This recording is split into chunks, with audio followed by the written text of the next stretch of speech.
Hello friends, welcome to నవలా హృదయం. ఈ వీడియోలో మనం వసంత శిశిరం నావెల్ నెక్స్ట్ పార్ట్ చూడబోతున్నాం. కథలోకి వెళ్ళిపోదాం రండి. వసంత్ శిశిరలు స్పృహలోకి వచ్చాక అతి కష్టం మీద ఒడ్డుకు చేరుకుంటారు. శిశిర చిన్న బ్లేడ్ సాయంతో దుంగకు కొట్టిన మేకులను కొయ్యడం చూసి ఆశ్చర్యపోతాడు వసంత్. ఒడ్డుకు చేరిన వారు అప్పటి వరకు పడిన మానసిక మరియు శారీరక ఒత్తిడి వల్ల అలానే నేలపైకి వాలిపోతారు. మరోవైపు టెంట్ల వద్ద ఉన్న అలీ వసంత్ విషయంగా ఆలోచించి ప్రమోద్తో కలిసి అడవంతా వెతుకుతాడు.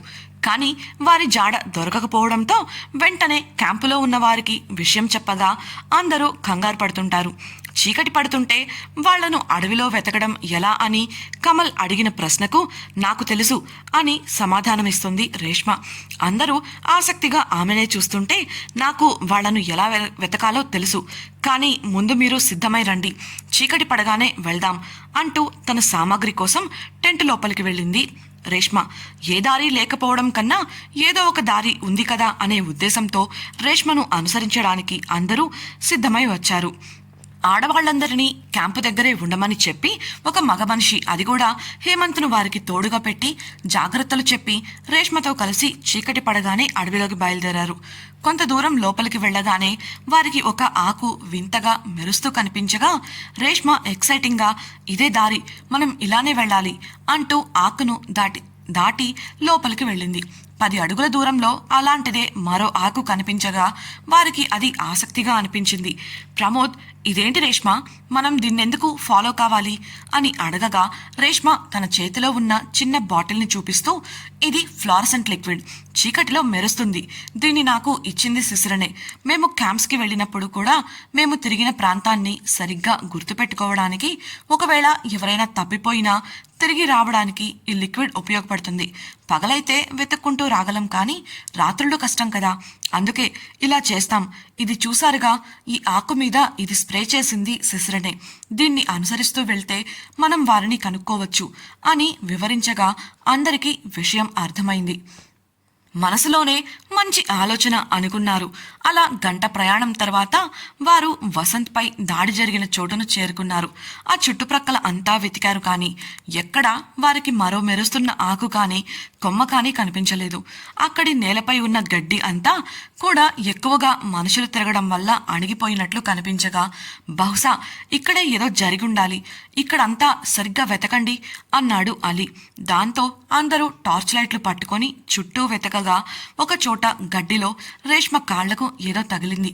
దాన్ని చేతిలోకి తీసుకున్న రేష్మ, అలీ ఇలా చూడు అంటూ చూపించగా అందరూ ఆమె వద్దకు వెళ్లారు.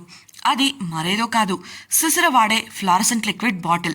ఇది ఇక్కడ పడిపోయింది, అందువల్లే వాళ్ళు ఎటు వెళ్లారో మనకు తెలియలేదు అని రేష్మ అనగా ఏం చెయ్యాలో అర్థం కాక చుట్టూ చూశారు వారు. అప్పటికే వారు తెచ్చుకున్న మంచినీళ్లు అయిపోవడంతో అందరికీ దాహంగా అనిపించింది. కమల్ మాట్లాడుతూ, ఈ దగ్గరలో ఒక నది ప్రవహిస్తుందిరా, ముందు మనం కొన్ని నీళ్లు తెచ్చుకుందాం, తర్వాత తిరిగి వెళ్ళి ఏం చేయాలో చూద్దాం అని అనడంతో అందరూ నీరసంగా లేచి ఆ వైపు కదిలారు. అలా వారు చాలా దూరమే నడిచారు. అలీ విసుగ్గా, రే కమల్, ఇక్కడే అని అరగంట నుండి తిప్పుతున్నావురా అని అంటుండగానే తేమ నిండిన చల్లటి గాలి అతన్ని తాకి ఉత్సాహంగా అనిపించింది. వెంటనే అందరూ చీకట్లో వేగంగా నడుస్తూ ఆ నదిని చేరుకోగా నీటిని చూడగానే వారికి ప్రాణం లేచొచ్చినట్లయింది. ఒకరి తర్వాత ఒకరుగా నీళ్లు తాగి తమతో తెచ్చుకున్న బాటిళ్లను నింపుకొని కాస్త ముఖాలు కూడా కడుక్కొని వెనుతిరిగారు. అలా వెళ్తున్న సమయంలో కాళ్లకు ఏదో తగిలి ముందుకు పడబోయాడు కమల్. అతని ముందే ఉన్న అలీ అతన్ని పట్టుకుని, చూసుకొని నడవరా బాబు అంటూ కమల్ను నిలబెట్టి అతని కాళ్ల దగ్గర టార్చ్ లైట్ వేశాడు. అంతే, షాక్తో పెద్దగా అరుస్తూ రేయ్ వసంత్ అంటూ మాటలు రాక ఆగిపోయాడు. అతడు వసంత్ అని అరవడమే ఆలస్యం. మిగతా వారు కూడా అక్కడకు చేరి చూడగా అది వసంత్ కాదు, అతడి బ్యాగ్. ఒక క్షణం వసంత్కేమైనా అయ్యిందేమో అన్న భయం వారిని ఉక్కిరిబిక్కిరి చేయగా ఆ బ్యాగ్ని చూడగానే కాస్త ఊరట పొందారు. అందరి టార్చ్లు ఒకే చోట ఫోకస్ అయి ఉండటం వల్ల ఆ బ్యాగ్ పక్కనే ఉన్న శిశిర బ్యాగ్ కూడా కనిపించింది. సరిగ్గా అప్పుడే ఆ బ్యాగ్లో ఉన్న వసంత్ ఫోన్ రింగ్ అయింది. తెరిచి చూసిన అలీకి స్క్రీన్పై కిషోర్ పేరు కనిపించి లిఫ్ట్ చేసి చెవి దగ్గర పెట్టుకున్నాడు. విషయం తెలియని కిషోర్ విసుగ్గా, నీ అబ్బా ఎన్నిసార్లు ఫోన్ చేయాలరా నీకు, రేపు నెట్వర్క్ లేదంటది, అది ఉంటే నువ్వెత్తవు అని అనగా నీరసంగా, కిషోర్ నేను అలీని అని బదులిచ్చాడు అలీ. అందుకు కిషోర్, వాడెక్కడ్రా, వాడు మాట్లాడకుండా ఫోన్ నీకిచ్చాడా అని కిషోర్ అడగగా అలీ, అది కాదురా, నేను చెప్పేది విను, ఇంకా మాకే ఏం జరిగిందనేది పూర్తిగా తెలియదు, ప్లీజ్ అని అన్నాడు.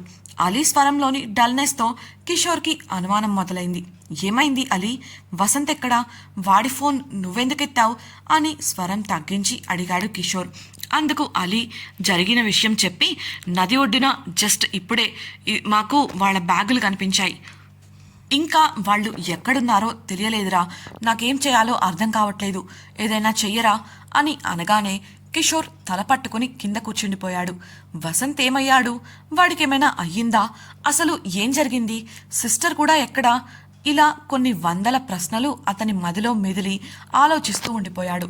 కొంత సమయం గడిచినప్పటికీ కిషోర్ నుండి ఏ స్పందన రాకపోవడంతో అలీ కంగారుగా, రేయ్ కిషోర్. డియర్ ఫ్రెండ్స్, నాదొక చిన్న రిక్వెస్ట్. మీరు చేసే చిన్న లైక్ మరియు కమెంట్ నాకు కొండంత ప్రోత్సాహాన్ని ఇచ్చి మరిన్ని ఇంట్రెస్టింగ్ నావెల్స్ని అందించేలా సపోర్ట్ ఇస్తుంది. అలాగే ఛానల్ను సబ్స్క్రైబ్ చేయడం మరవకండి ప్లీజ్. ఏం మాట్లాడవేంట్రా అని అడగగా కిషోర్ ఈ లోకంలోకి వస్తూ, హా అలీ, నేను చూస్తాను అని అన్నాడు అన్యమనస్కంగా. చూస్తాను ఏంట్రా, ముందు నీకు తెలిసిన హయ్యర్ అఫీషియల్స్తో మాట్లాడి ఇక్కడ వాళ్లను వెతకడానికి మనుషుల్ని పంపించమను అని అలీ అనగా, నేను చూసుకుంటాను, ముందు మీరంతా సేఫ్గా ఉండే ప్రదేశానికి వెళ్ళిపోండి, అడవిలో ఉండొద్దు, అది చాలా ప్రమాదం, మిగతాది నేను చూసుకుంటాను చెప్పేసి వేగంగా కాల్ కట్ చేశాడు కిషోర్. అలీ వసంత్ ఫోన్ ప్రమోద్కు చూపిస్తూ అందరికీ కిషోర్ చెప్పిన విషయం చెప్పాడు. వసంత్ సిసిరల బ్యాగులను తీసుకొని అక్కడ చుట్టుప్రక్కల ప్రాంతాల్లో కూడా ఆఖరి ఆశగా ఒకసారి వెతికి అప్పటికి వారి జాడ ఎటువంటి ఆనవాలు దొరకకపోయేసరికి తిరిగి క్యాంపు వద్దకు చేరారు. రేష్మ అంతకు ముందు వాడిన ఫ్లోరసెంట్ లిక్విడ్ స్ప్రే వల్ల అంత రాత్రి వేళ చీకట్లో ఆ అడవిలో ఎక్కడా తప్పిపోకుండా నేరుగా క్యాంపుకు చేరుకున్నారు. జరిగిన విషయం చెప్పి అందరూ నీరసంగా ఎక్కడికక్కడ కూర్చుండిపోయారు. రేష్మ భయపడుతూ అలీతో, అలీ, అన్నయ్య వాళ్లకు ఏదన్నా అయ్యుంటుందా అని అడగగా, చచా అలాంటిదేం జరగదు, నీకెందుకు అలా అనిపిస్తుంది అన్నాడు అలీ. అంటే బ్యాగ్లు వదిలేసి ఎక్కడికెళ్ళుంటారు, ఎంత దూరం వెళ్ళినా ఈ పాటికి వచ్చేయాలి కదా, నాకెందుకో భయంగా ఉంది అని రేష్మ అనగా ఆమెకు ధైర్యం చెప్పి పక్కన కూర్చోపెట్టుకున్నాడు అలీ. అలా అన్నాడే కానీ అక్కడ అతనికి కూడా అదే టెన్షన్. అతడికే కాదు మిగతా వారిలో కూడా ఇవే ప్రశ్నలు. మరోవైపు కిషోర్ వసంత్ క్యాబిన్లో బల్లపై ఉన్న ఫోన్ వంక చూస్తూ హడావిడిగా తిరుగుతున్నాడు. సరిగ్గా అదే సమయంలో ఫోన్ రింగ్ అవడంతో అవతలి వ్యక్తులు చెప్పింది విని విసుగ్గాను మరియు కోపంగాను, మీరేం చేస్తారో నాకు తెలీదు, రేపు పొద్దు పొడవక ముందే అంతా సిద్ధమవ్వాలి, ఎవ్వరికీ ఎలాంటి అనుమానం రాకూడదు, అది కూడా స్మూత్గా పూర్తి కావాలి అని చెప్పి ఫోన్ కట్ చేశాడు. చిరాగ్గా చుట్టూ చూసి కాలితో నేలను బలంగా తన్నాడు. ఇక్కడ వీళ్లంతా ఇంతలా టెన్షన్ పడుతుంటే మరోవైపు అదే అడవిలో నది ఒడ్డున తాపీగా పడుకొని ఉన్నాడు వసంత్. దుంగ నుండి బయటపడేటప్పుడు అతను చాలా శక్తిని కోల్పోయాడు.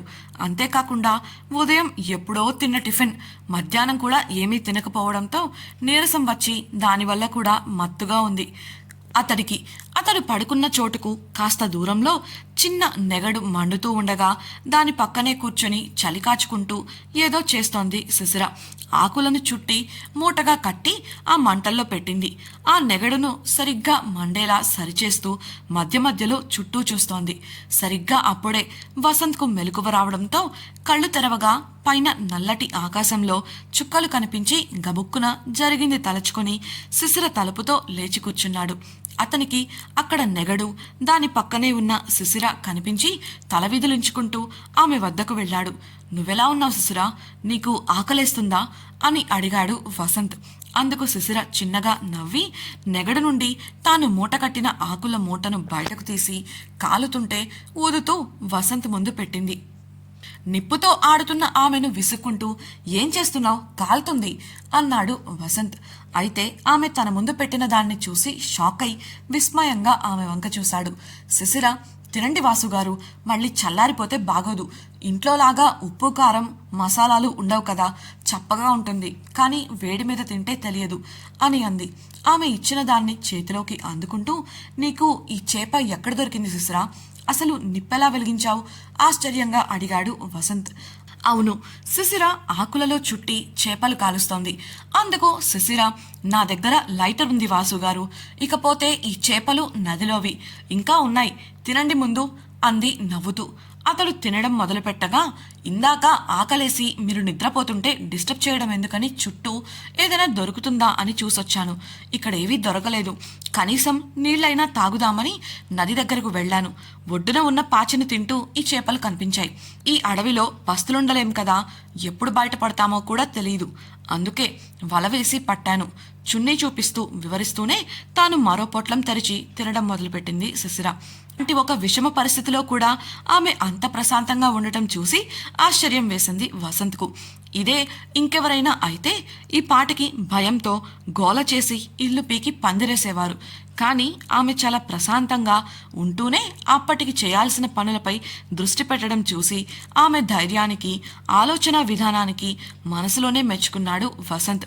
ఆమెను తలచుకొని కాస్త గర్వంగా కూడా అనిపించింది అతడికి. అలా ఇద్దరూ తినేసి నదిలోని నీళ్లు తాగి నెగడు దగ్గరే కాసేపు కూర్చున్నారు. అంతలో ఏదో గుర్తొచ్చిన శిశిర, వాసుగారు, నేను మిమ్మల్ని ఒక విషయం అడుగుతాను, నిజం చెప్తారా అని అడగగా, అడుగు అన్నాడు వసంత్. ఏం లేదు, ఇవాళ మనపై దాడి చేసిందెవరో మీకు తెలుసా? అంటే మీకు శత్రువులు ఎవరైనా ఉన్నారా అని సంకోచిస్తూనే ప్రశ్నించింది. ఇంతకీ శిశిర అడిగిన ప్రశ్నకు వసంత్ ఏమని సమాధానమిస్తాడు? అతడు నిజం చెప్తాడా, లేక ఏదైనా చెప్పి కప్పిపుచ్చుతాడా? ఆ అడవి నుండి వారు క్షేమంగా బయటపడగలరా? వీరు క్షేమంగా ఉన్నారని దాడి చేయించిన వారికి తెలుస్తుందా? తెలిస్తే ఏం చేస్తారు? తెలుసుకోవాలనుకుంటున్నారా? అయితే ఛానల్ను సబ్స్క్రైబ్ చేసి వసంత శిశిరం రాబోయే ఎపిసోడ్స్ వినేయండి. అలాగే మీకు ఈ వీడియో నచ్చినట్లయితే లైక్ చేసి మీ సన్నిహితులతో షేర్ చేయండి. అలాగే మీ అభిప్రాయాలను మాతో పంచుకోవడం కోసం కామెంట్ సెక్షన్లో తెలియజేయగలరు. ఇట్లు మీ నవలా హృదయం team. Thank you for listening.